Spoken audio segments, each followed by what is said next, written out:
अस्सलाम वालेकुम दोस्तों, ड्रामा से दो किनारे की आने वाली एक साथ बहुत दिलचस्प होती जा रही है। वलीद जो अब फैसला करता है कि अपने माँ पापा की तमाम जायदाद बहन भाइयों में बराबर तौर पर तकसीम कर दी जाए।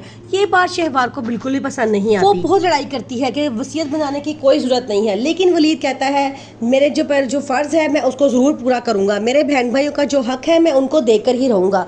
इस बात पर शहवार नाराज हो जाती है और अपने माँ बाप के घर चली जाती है। तैमूर और आयमा को जब सारी बात का पता चलता है तो उन्हें बड़ा गुस्सा आता है। वो कहते हैं कि दुरे शहवार बिल्कुल भी अच्छा नहीं कर रही, वलीद भाई इसके साथ जितना अच्छा बनते हैं ये उतना ही उन्हें तंग करती है, ज़हनी तौर पर उनको टॉर्चर करती है, बल्कि इसको ऐसा नहीं करना चाहिए। आगे से तैमूर कहता है मेरी बहन शुरू से ही ऐसी है, पता नहीं इसे क्या हो गया है। तैमूर जब सारे हालात पता चल करवाता है तो उसे पता लगता है कि दुरे शहवार दोबारा अपने उसी लड़के से मिलना शुरू कर दिया है जो शादी से पहले उसको पसंद करता था, क्योंकि अब वो इस काबिल हो चुका है, पैसों वाला इंसान बन चुका है, इसलिए अभी चाहती है कि दोबारा उसके पास चली जाए।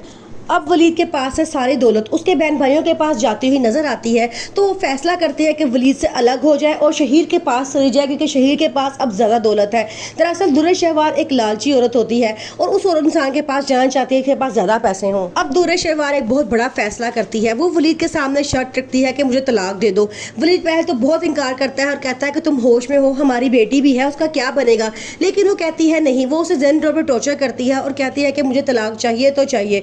वो उसे तलाकनामा पहुंचाती है। वलीद भी उस पर साइन करके उसे वापस कर देता है और कहता है कि मैं तुम्हें तो छोड़ दूंगा, लेकिन अपने बहन भाइयों को उनके हक से महरूम नहीं कर सकता। अब दुर्र शहवार तलाक लेके वापस उस घर में आ जाएगी जहाँ पे आयमा और तैमूर रहते हैं, वहाँ पे वो आयमा का जीना हराम कर देगी। अब आहिस्ता आहिस्ता दुर्र शहवार दोबारा शहीर से मिलना शुरू कर देती है और उससे अपने जाले फंसाना शुरू करती है। दरअसल शहीर एक ऐसा इंसान होता है जो दुर्र शहवार को अब सजा देना चाहता है, क्योंकि दुर्र शहवार बुरे हालात में उसे छोड़ के गई थी।